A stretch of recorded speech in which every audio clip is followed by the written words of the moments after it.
सच्चे मन की प्रार्थना। बात उन दिनों की है जब सूरजमल गांव में राजा शेर सिंह का राज हुआ करता था।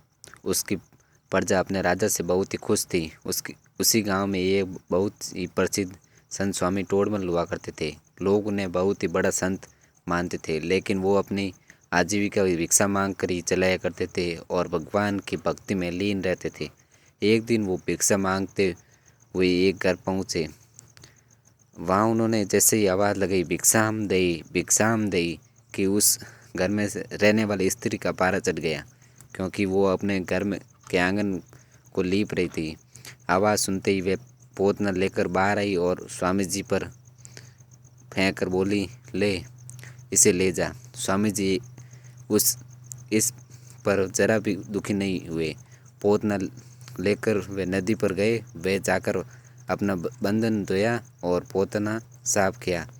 रात को उसी पोतने में से एक टुकड़ा फाड़कर बत्ती नहीं और घी में भिगोकर दीपक जलाकर भगवान की आरती की। फिर प्रार्थना की, हे प्रभु, इस दीपक के प्रकाश से जैसे यहाँ पर का अंधकार दूर हो गया, वैसे ही इस वस्त्र को देने वाली माता के हृदय का अंधकार भी दूर हो। अगले दिन देखते हैं क्या कि स्त्री उनके आश्रम आई और अपने किए पर पछतावा करने लगी और आगे से ऐसी किसी भी प्रकार की गलती ना करने का वचन देकर अपने घर पर लौट गई। और तब से ये कोई भी भिक्षा लेने के लिए उस स्त्री के द्वार पर जाता तो वो कभी खाली हाथ नहीं भेजती थी। शुद्ध हृदय से की गई प्रार्थना का प्रभाव पड़े बिना नहीं रहता। इसलिए ही तो वो ये बात एकदम से सत्य है कि जो लोग सच्चे मन से भगवान से कुछ मांगते हैं तो उसकी वो इच्छा हमेशा ही पूर्ण होती है। वह आदमी भिक्षा मांग रहा था क्योंकि वह अपना जीवन भिक्षा से ही चला सकता था।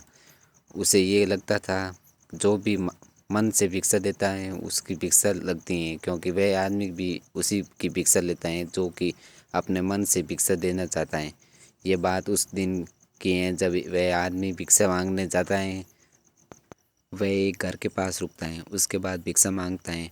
कुछ समय बाद एक आदमी बाहर आता है। वह कहता है कि तुम लोग सिर्फ परेशान करने आते हो, तुम्हें समझ नहीं आता है कोई आदमी अपने घर में कैसे बैठा है, क्या सोच रहा है। वह भिक्षा मांगने वाला कहता है, मैं भिक्षा मांग रहा हूँ, अगर आपके पास भिक्षा नहीं है तो कोई बात नहीं। वह आदमी बहुत गुस्सा हो जाता है। वह कहता है कि तुम्हें सिर्फ मांगना आता है, मेरे पास कुछ नहीं है, कुछ नहीं, यहाँ से तुम जा सकते हो। वह भिक्षा वाला चला जाता है, क्योंकि उसे पता है जिसका मन नहीं है उससे भिक्षा नहीं लेना चाहिए। कुछ दिन बाद वह भिक्षा वाला आदमी एक पेड़ के पास बैठा था। वह आदमी आता है जो कि उस दिन उसे मिला था। आज वह बहुत दुखी लग रहा था। वह भिक्षा वाला आदमी कहता है, मुझे तुम्हें बहुत परेशान लग रहे हो, अगर तुम्हें समस्या से दूर रहना है तो अपने मन को शांत करना चाहिए, उसके बाद ही तुम अच्छे फैसले ले सकते हो। वह आदमी कहता है, मुझे आपसे उस दिन अच्छे से बात करनी चाहिए थी, मुझे माफ़ कर दो। हमें अपने जीवन में सभी से अच्छे से बात करनी चाहिए।